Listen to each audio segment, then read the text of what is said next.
Thank you for tuning into our seller interview series. Up today, we've got a dropshipping business for sale in the sports and outdoors niche. Created in March of 2017, this business makes $2,112 per month in net profit, and the listing number for the business is 45222. We do these interviews to give potential buyers more information about both the seller and the businesses they're looking to purchase. We hope these insights are helpful for you in making a buying decision. We've got the seller with us today to go through the business and cover everything from niche selection to traffic and monetization. Josh, thank you for coming on here today. How are you doing? I'm doing great. How are you? I'm fantastic. Thank you for asking, and thank you for your time. Before we get to the questions that I have for you, I want to go ahead and run through a little quick summary of the business. Sure. Again, the business was built in March of 2017, has a monthly revenue of $25,766, expenses of $23,654 to make for a net profit of $2,112, which is generated on a 12-month average. Included in the sale of this business are the primary domain and all site content and files, Shopify account, 100% custom-coded theme with many enhanced features, branding, logo, and graphics, supplier relationships and accounts, email list, business tools, and social media accounts. Josh, can you tell us a little bit about your background in building and running online businesses? Well, this was actually my first project. So this is my first time doing it. And basically, I'm a self-learner and a hard worker, and I just did a lot of research. I quit my job, and I basically sat down every day for about 10 hours for months and months and months and researched. And I built it myself. I learned all about niche selection. I learned how to build a Shopify store. I learned all those basics, and I learned about drop shipping. I got that method down pat, and I built it myself, from the ground up. And then, sometime after that, I brought in my partner, Simon, who is an absolute guru, master at web design and marketing. And, we collaborated and we built it up from there to what it is today. Awesome. And, you mentioned your partner here. So why have you two come together to decide to sell the business today? Oh, that's a great question. So him and I both have gotten involved in other full-time projects along this journey. It has been an amazing experience, building this and working on this project together. And, it really has exceeded our, expectations. And it really is a dream come true. But we both have just been going into bigger and better things. And, it's kind of a little bit sad, but we haven't been able to put as much time and effort into this business as we were doing before. And, we'd like to, sell to somebody who can breathe in some fresh air and some new energy and dynamism and take it to the next level. So you kind of mentioned this earlier when you were talking about learning about dropshipping, but why did you decide to start a dropshipping business rather than something like Amazon FBA? That's a good question. So it basically comes down to the fact that one of my really good friends, who I used to do Muay Thai training with, he introduced me to this business model. And he has a pretty popular blog, and he was blogging about all of his success doing drop shipping. And, I'd been following his blog for a few years before I started this and just realized, yeah, I could do this, I could totally do this. If Johnny can do it, I can do it. And he just kind of pointed me in the right direction, and he pointed me to a course. And, I purchased the course and, followed the training and all the research and just, kept building and building and building, gradually. So, yeah, that's basically it. So walk me through the revenue model for this business. How do you guys make money? Yeah, I mean, it's pretty simple. We do a lot of Google ads, and we do some Bing ads, and we do some Facebook marketing. And, basically customers, they click through the ads, they come to our website, they purchase the product, they purchase that retail price, and then we go and purchase that product at the wholesale price or dealer price from our suppliers, and then our suppliers ship it to the customer. So, and then, of course, we take the profit margin. Does that answer your question? Yeah, absolutely. So then how did you decide what products you want to sell? What advice do you have for someone getting started with dropshipping? How do you figure out what to sell? Wow, that's a really good question. And I started doing my research about this like 2 years ago. And I think you just have to start looking at a lot of different things, a lot of different products. Just start looking at the different prices, start looking at different niches, start looking at trends, like what is kind of trending. And so this niche that we're in started to trend. And I started looking into it, and I noticed, hey, there's not that many sites selling these products. There's not that many dropship sites selling these things. And I thought, well, yeah, I could build a website based on this niche and I think there was only like one big other player in this field. There might have been two other smaller little guys. And then I started building my site, and then Simon also collaborated on that. And, we started to dominate the field. But it was basically just finding, a niche where it wasn't so oversaturated with competition is kind of like what I did. You mentioned Google ads. I think you mentioned Bing ads. Where does the majority of your traffic come from? Is it from those Google ads? Google Ads, yes. Yeah, Google Ads is the majority. We get some from Bing, and of course, we do get some from Facebook. And I forgot to mention, email marketing. We do a little bit of email marketing. It's not very much. We could build that more. And other thing as well is just we don't do much at all with our Facebook account. So if a new owner came and actually really started pumping the social media, with like Facebook and Instagram and that, I mean, you could engage a lot more customers. So that's something that we just don't have time to do it. But yeah, mostly just Google Ads, and it's mostly, PLAs. I think another area for new owner to expand was be to do more search text ads. And there's so much room for growth and expansion. I looked at your business earlier before this interview and I looked at the website and such. So you're selling decently high ticket items.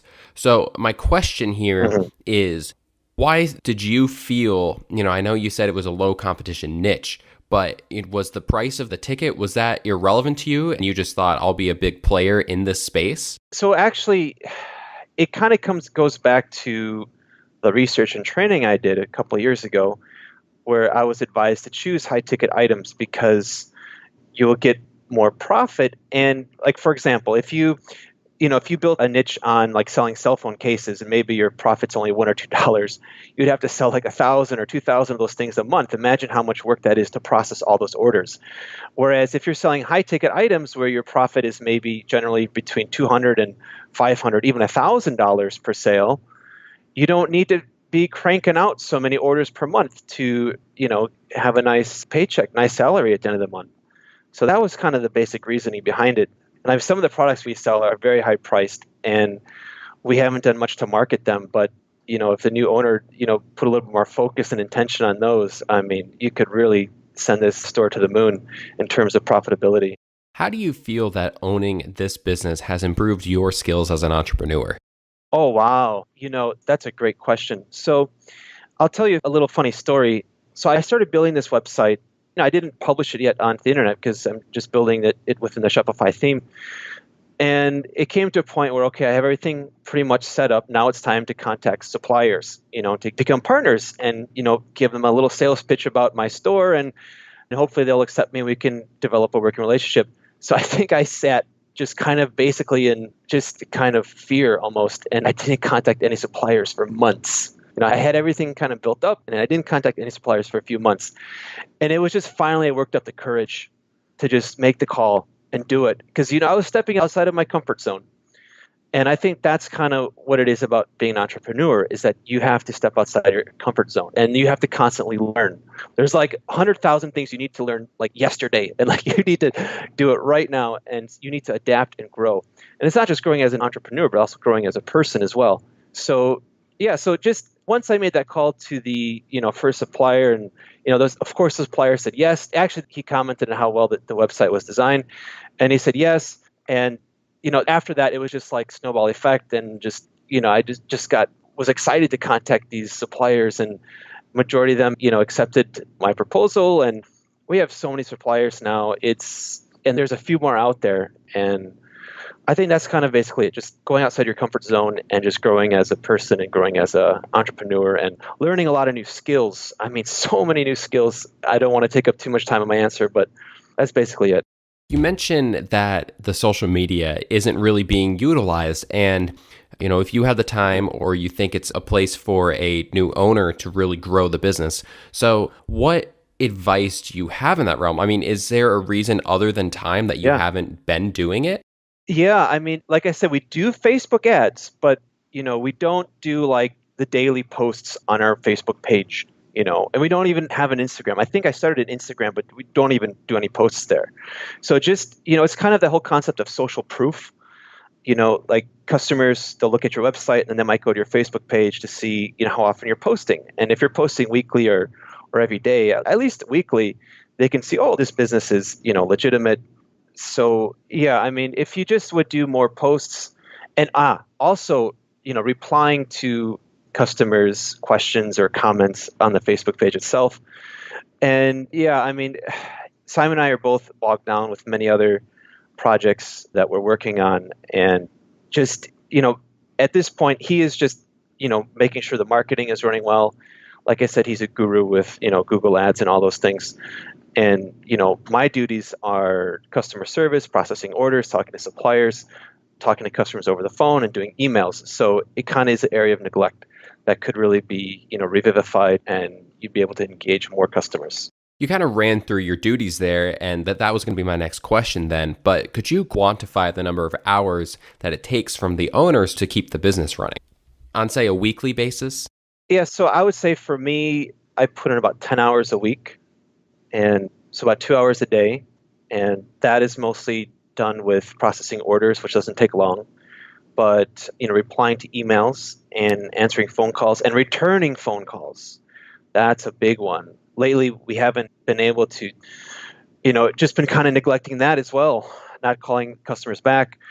And we've also had some phone issues with our 800 number. So customers haven't been able to reach us lately. Those things are being resolved.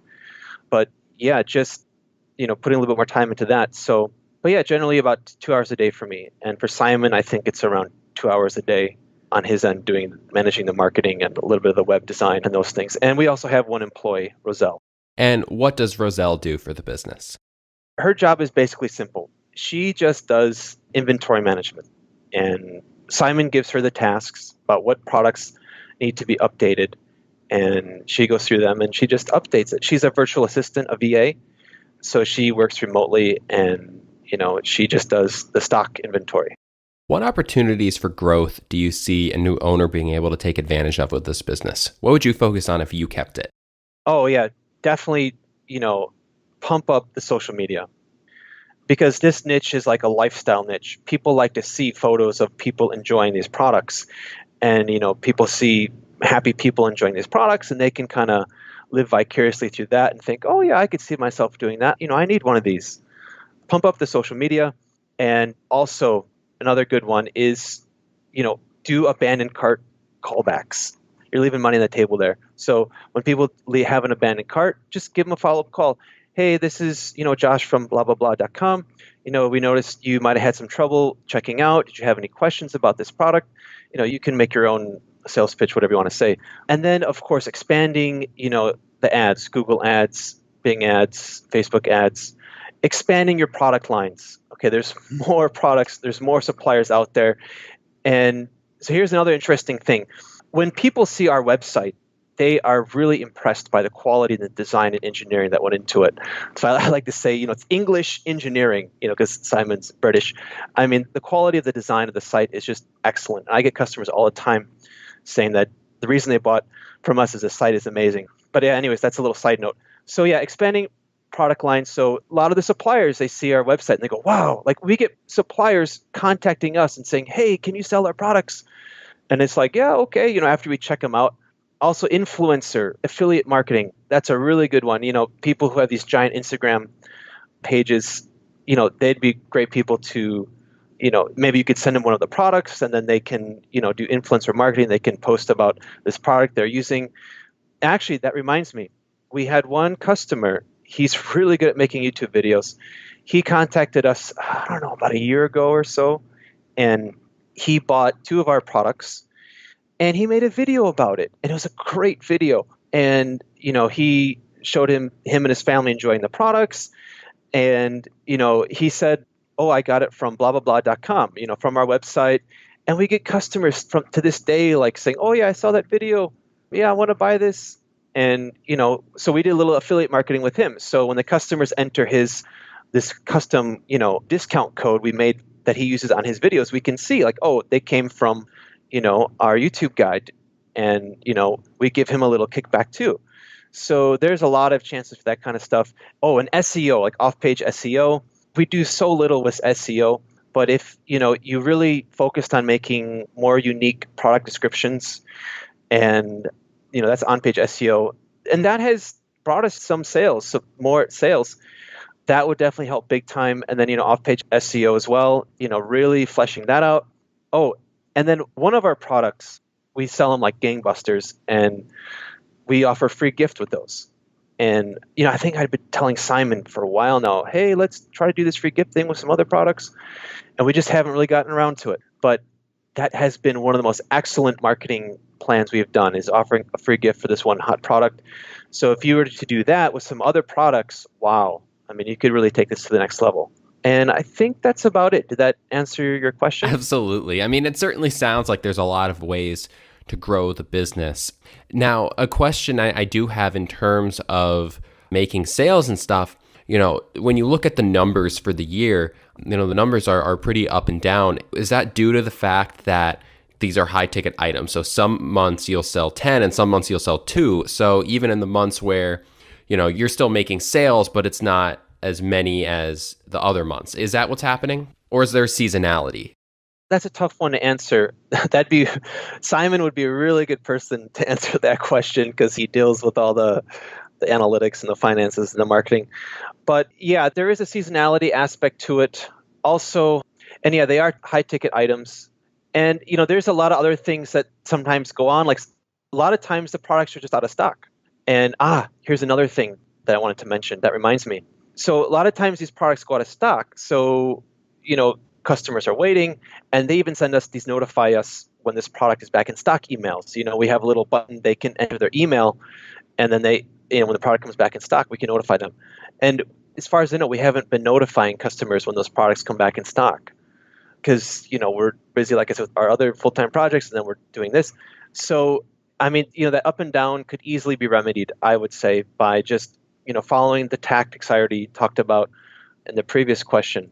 But yeah, I mean, of course, there's some seasonality. Like, for example, like Christmas time, like people are just going to buy more because of that. And then certain seasons, these products will be better for those seasons. But at the same time, places like California and Florida, people can use these things, year round.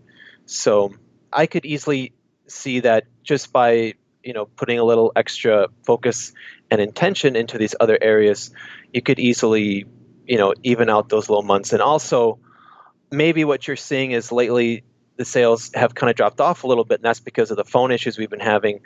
And that's the other thing too. I would say, I mean, I don't know if it's exactly right. About 20% of the sales come, through the phone, because you get a lot of people who are not really good at using the internet, or they just don't trust it. They don't trust, going through the internet, so they want to do the order over the phone. And even just calling them back, they'd be more than happy to do the sale with you over the phone. So I think, with those things, you could easily, increase sales, and, you probably wouldn't have any low months. So aside from that stuff, do you feel like there's any potential risks associated with this business that a new owner should be aware of? Well, I mean, yeah, like with anything in life, there are risks. And I think one thing that comes to mind is, because this is a dropship model, sometimes you run into supply issues. And because of the nature of the products we sell, sometimes you're going to run into warranty issues or technical support issues with customers. And so one thing to help, combat that, or to help, with that would be, I think this is a mistake that I kind of made. It's not really a mistake, but it's just maybe not as good as the alternative is, try to offload those warranty issues onto the suppliers, and they'll happily take them. So, you can tell the customers hey, you bought the product from us. That's great. Thank you. Now, if anything goes wrong with it, you have to go through, XYZ brand. You have to contact the supplier, the brand. You wouldn't say supplier, but you have to contact XYZ brand, and they will take care of it for you. So that can get very burdensome, is dealing with these technical issues.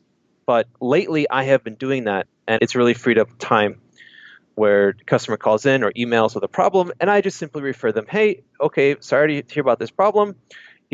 Please contact, XYZ brand at this phone number or this email, upload the picture, make a video, or whatever they have to do, and they will take care of you. And then, I will also be following this case as well. Say some customer service-y types of things. And that's, for me, is kind of the biggest risk. But in terms of growth, this niche is starting to boom, and I don't see it going south anytime soon. It's going to keep going up and up and up. And it's almost like the serendipity that I got into this niche at the time that I did, and that now, we're kind of like a leader in this niche. And I mean, the sky is the limit. Yeah, for sure. And I mean, I understand that the issues with the products but if you do refer them to the brands, I mean, you aren't the brand, you know? Right, right. You're not the brand. So looking back at your experience with dropshipping and this business here, what advice would you have? What would be the one piece of advice that you would have for a new entrepreneur trying to get started with a dropshipping business? A new entrepreneur getting started with a dropshipping business. Well, you need a lot of patience because, you're not the supplier. So when people call you, when customers email you, or when you get orders, that has to be relayed to the supplier. So sometimes it might take a little time, not too much time, but sometimes you might get a little impatient with the process because you feel like, oh, I'm going to lose the customer or something bad's going to happen. And 99% of the time it doesn't. That's just you freaking out because you're running a business and you want to do your best and you want to treat your customers the best. And we all want to be like Amazon. We all want to be like Jeff Bezos. But still, like, you have a little patience with the process. And of course, if you take over the business, Simon and I will be there to help you answer any questions and to guide you through it. Would you commit to a non-compete? Yeah, sure. I'm fairly positive Simon would be okay with that. I'm not interested in that at this point in time because I'm involved with some other full-time projects. So yeah, that shouldn't be a problem. Awesome. How much support are you willing to offer a new owner during the transition period? Like 24/7? So are you going to exactly? provide email support, Skype calls to train them and email. make sure they know what's going Sure. on? Yes. Just email and Skype, no problem. Yeah, I talked to Simon about that. And the good thing is that Simon, he lives in Thailand. So, he's available during the U.S. night times. And, I live in the U.S., so I'm available during the daytime. So there'll be always somebody available whenever you send a message. Are you open to negotiating on something like an earnout? I mean, I'd have to talk to my partner about that, but I don't see why not. I mean, we'd be open to any, offers, and yeah, we'd love to hear them. Awesome. Josh, thank you so much for the time today. I really appreciate it. But before I let you go here, so taking everything you know about this particular business, why do you feel like it is a business worth buying? Oh, wow. Yeah, that's a great question. Yeah, it's definitely worth buying because this niche is just, it has become so popular the past couple of years.